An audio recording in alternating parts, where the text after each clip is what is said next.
talk, as you heard, is on the antipodal powers of the mind. Last week's talk was on the antaskarana bridge, which was tremendously useful to this week's talk. However, many of you are not here and you didn't hear it. And what the student had done was to put a diagram up here explaining the dual mind principle, without which today's talk will not be understandable at all. Now, in the scientific world, in the religious world, and in the university world, this principle is not quite accepted yet, because many scientists are not aware that there is a divine mind besides the intellectual mind. So in the theosophical circles, we designate the human principles this way. This being the higher triad, of course, karma and reincarnation being part of that, is the triad that goes from life to life to life, which is the individuality of the person in incarnation on earth.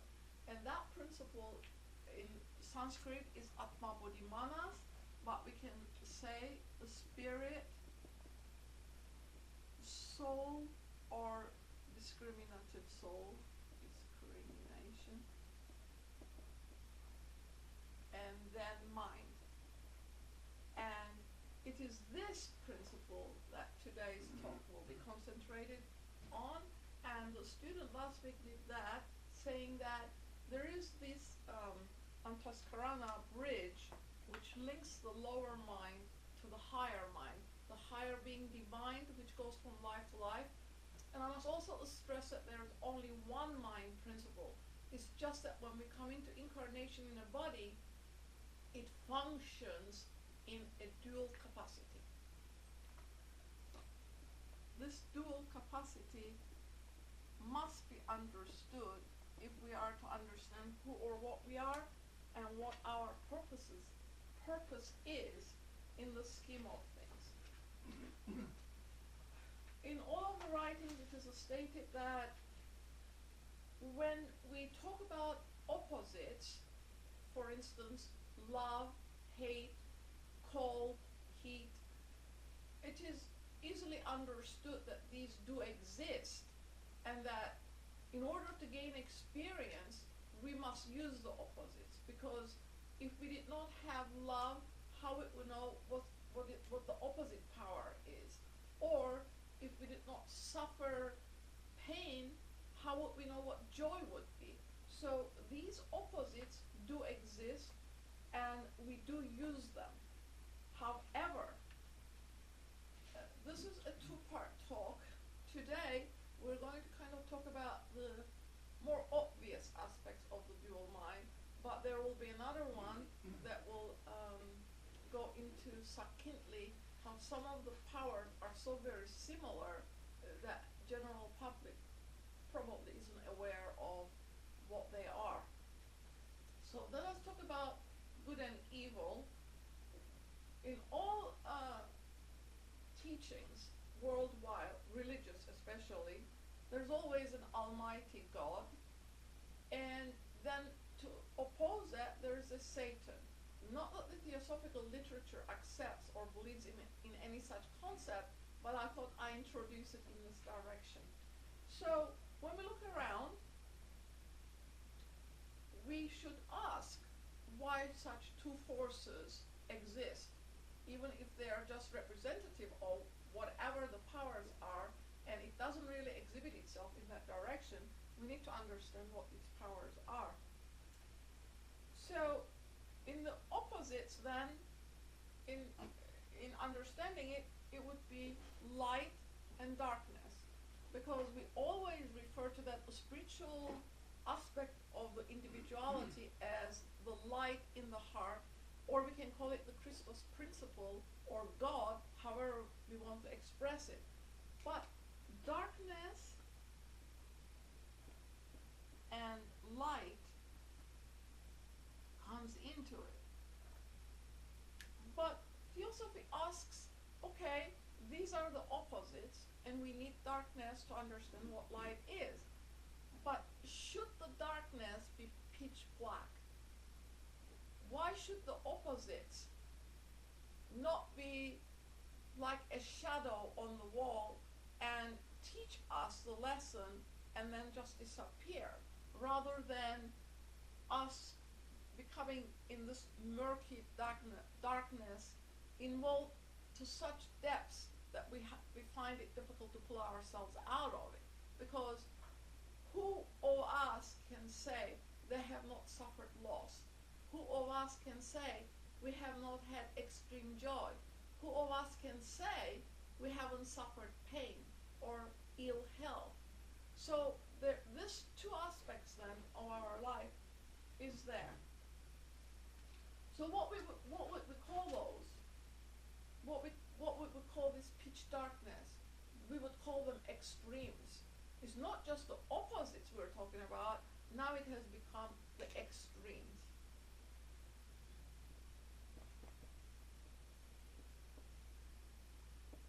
Opposites. This is necessary, but extremes are not. And many writings state that this is not the general plan for humanity. It's just that we need to ask, why so? Why is it so?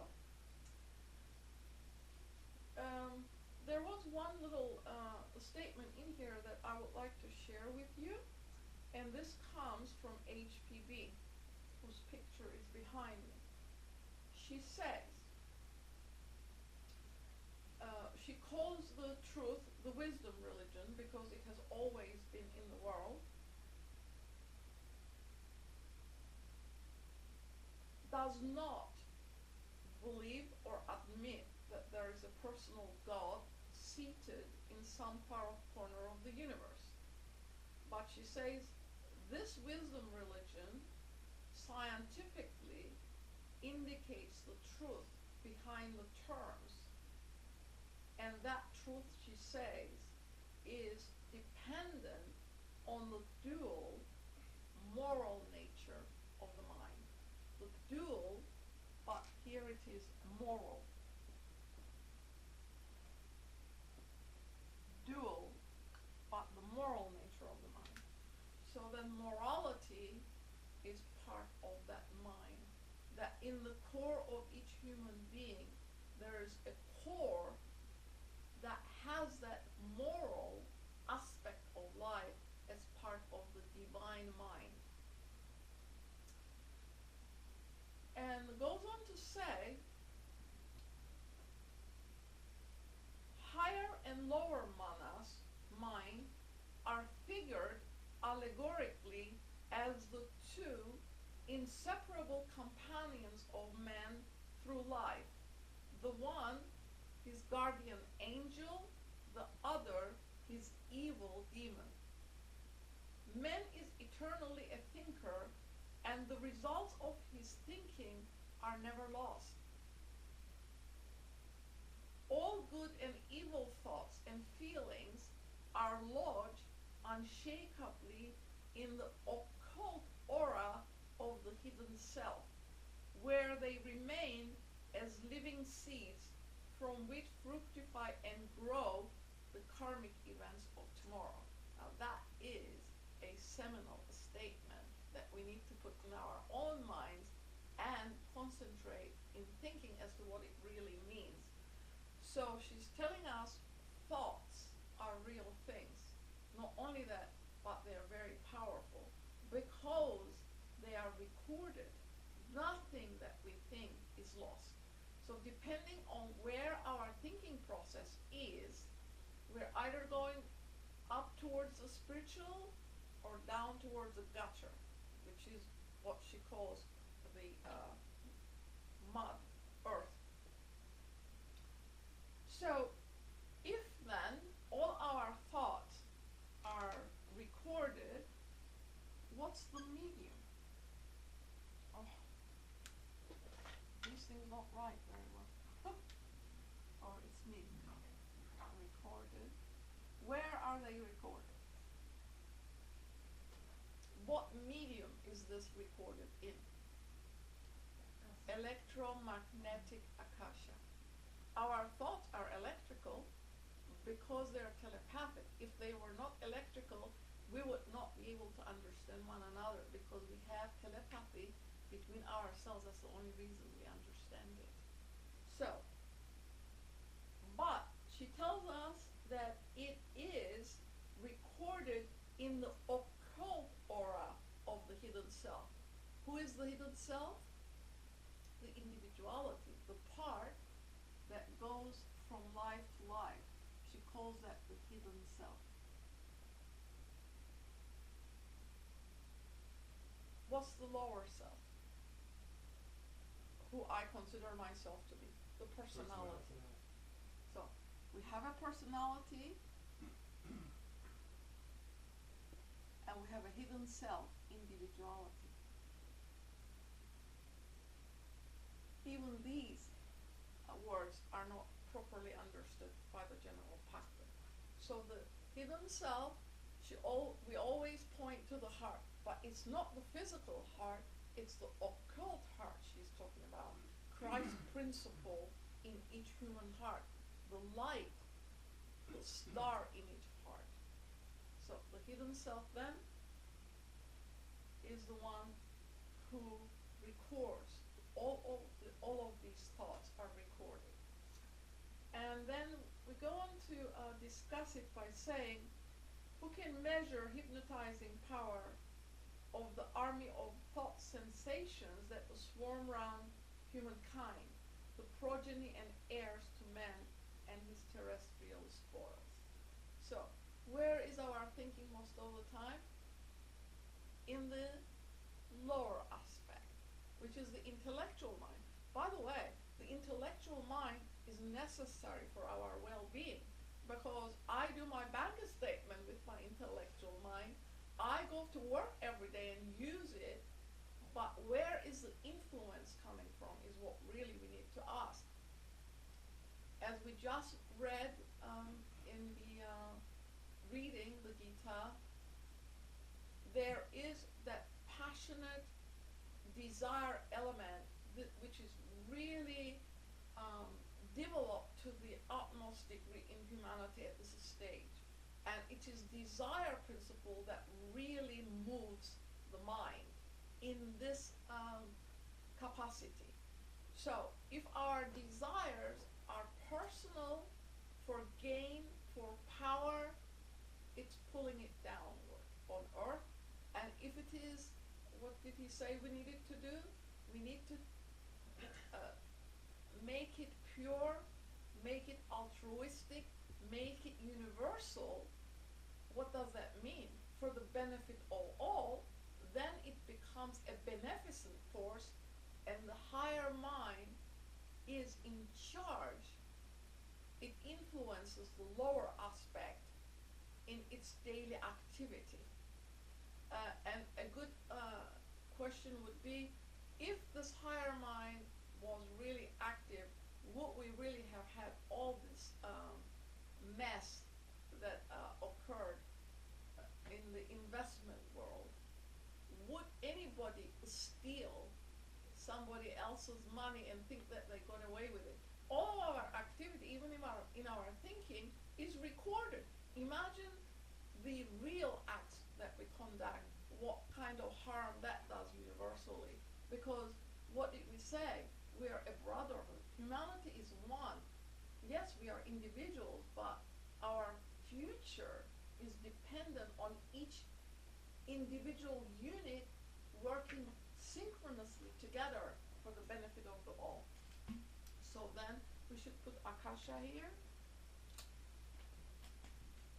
Akasha, and the lower aspect of this is astral light. Astral light is discussed to great degree because it is the lower aspect of this principle, and we are told that it is used to bring about the physical aspect into existence, because that is the model used for the physical to be built upon, so it is necessary. So the great teachers of all time, including the 19th century effort, is always bringing it to our attention that what is really needed is that we need to understand who we are, and that the power that's in us can be used to bring good about with the same force that does the evil harm. It is the same power, it just depends how we use it. And in the Gita, Krishna, our higher self or the light in the heart, says, even if thou wert the greatest of all sinners, thou shalt be able to cross over all sins in the bark of the spiritual knowledge. So what is it we are here for? To realize our spiritual nature, to enable the higher mind to work through the physical body we have and bring about the necessary change for humanity. What is that change? What is it that needs to happen?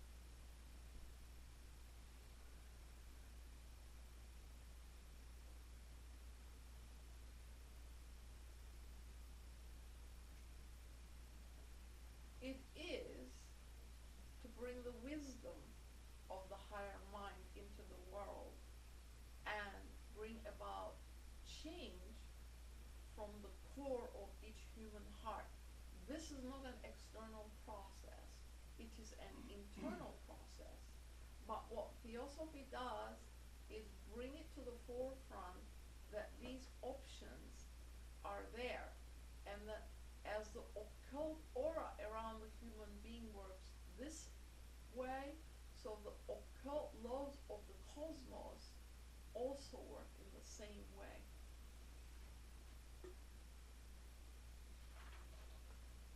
So we are here to express, as we move forward, the mind principle in conjunction with buddhi. And I will put these, buddhi is this discriminative aspect of the human being. It's atma, buddhi, manas, and this is it, mind or manas. That's the mind principle. So the future of humanity then is dependent on the higher mind acting with the discriminative and intuitive powers of the mind, and that is buddhi. When buddhi is active, the divine will comes to the aid of the higher mind, and the two together can bring about tremendous change in our world. What would that be like? What do you think the change would be? That material aspect of life would not hold the upper end. We're here as spiritual, human, divine beings. We are not sinful, little, imperfect beings that the religions of the world put forward to us and expect us to swallow. It is not so. Each human being is a god. When you consider this higher aspect of each human being, we are immortal. There is no such thing as death. We go from life to life to life, learning and expressing the spiritual aspect of us more and more in conformity as to where we're going to go as humanity, all of us together. Not one unit can be left out, not one of us can go forward without pulling the rest with us. This is a unity of purpose and unity of life. So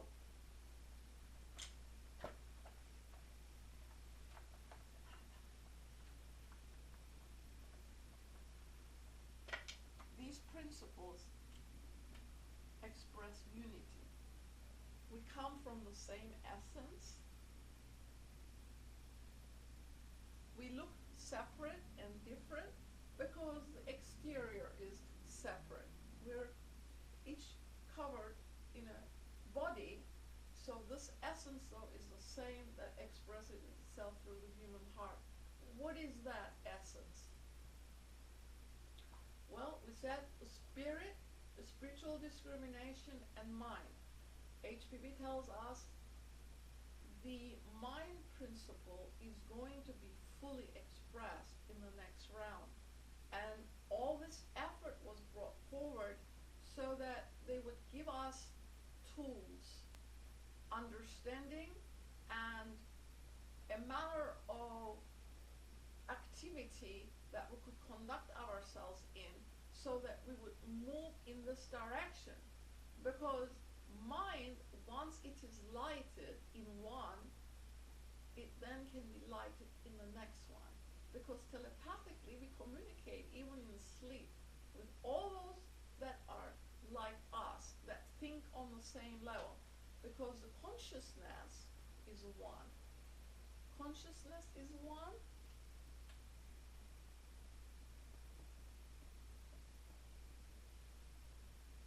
And that is Maha. So, if there is a field operation of the mind, it is up to us to tap into it as a resource. And for that reason, that is why we need to purify ourselves and get that desire principle under control. Well, I run out of time. I haven't even given half of what I'm supposed to say. So, she tells us that we're here to bring about the spiritual freedom. Spiritual freedom.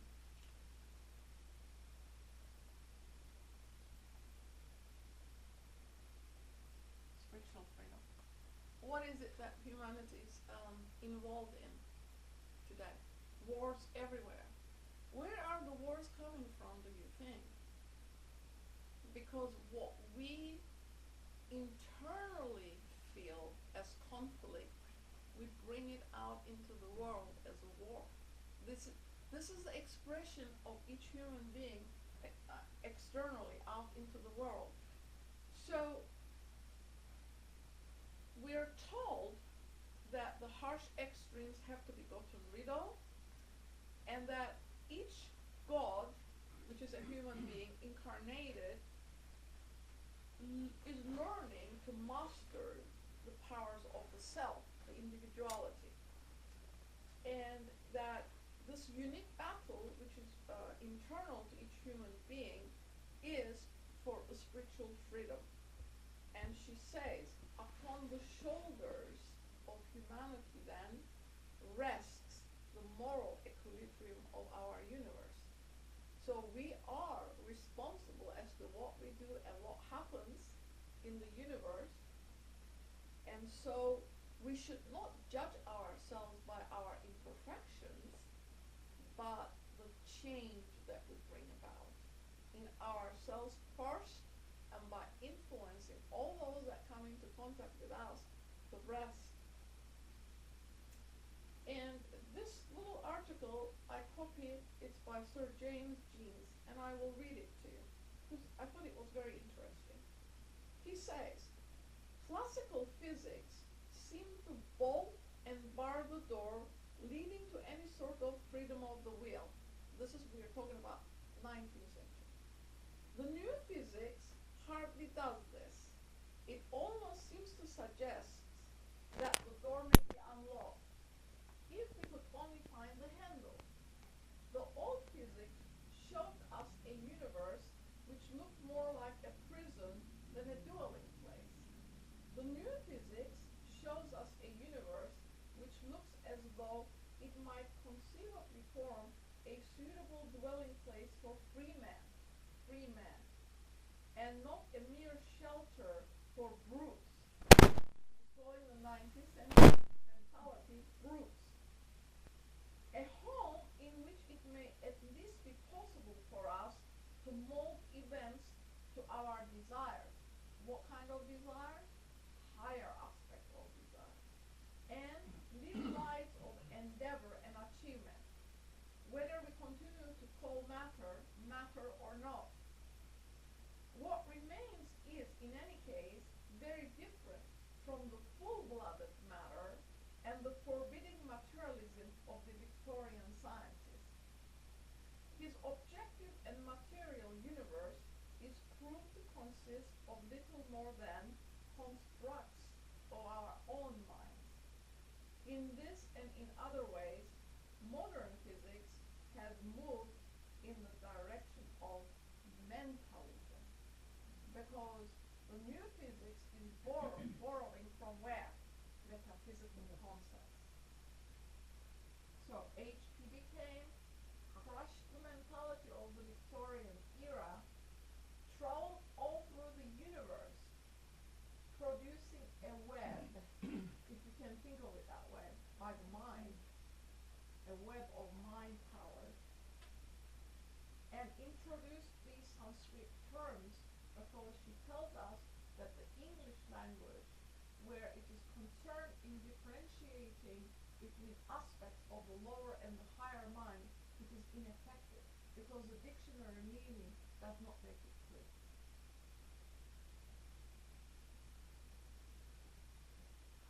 And Dr. Green has a PBS program, perhaps you would all be interested in looking, where he says the universe is not empty. Before they were telling us the universe was empty. Well, we know Akasha is there. We know that the astral is like, now they're saying there is an underpinning principle to the universe, whether there's anything in it or whether there's nothing in it. Well, we already know that because the secret doctrine came out in 1888 and told us that the universe, she called it one angula's depth, like a finger breadth of space is not empty. She says it is full. Just because the physical eye does not see it, it doesn't mean that that reality does not exist. So now at least the new physics of the 21st century is coming to borrow the metaphysics of the secret doctrine, whether they know it or not, and they are now trying to build a new theory, saying that, but they still talk about the Big Bang theory, which is totally, of course, unreliable, but they will come to it eventually. So here is the religious aspect changing because our mental capacity is changing. Even if we have societal norm, in time we'll have to change the societal norm. Why? Because the mind is expanding.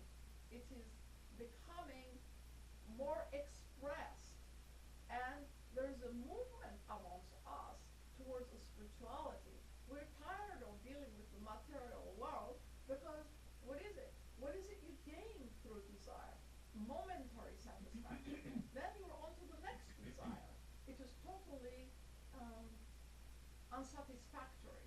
There has to be a higher aspect of life that we can live that is what? Pleasing to the self. This self up here. Because after all, we just learned that this is a moral universe, that justice is part of that law. And she calls it the strict justice, that not a single thought, not a single word, not a single act can escape from that law. And this law is spelled this way, because it is universal. Karma and reincarnation is what that law is, that we will face our thoughts and words and deeds that we put out, whether good or bad or indifferent. We shall face them because she says death is the imaginative power of the mind, because there is no such thing, that it is mystic, that there is continuity and immortality of the human soul, and that we are here to learn and express more and more of that higher life. I'm sorry, we'll have to just end it here and continue next time because there was enthusiasm and fanaticism and freedom and license, which always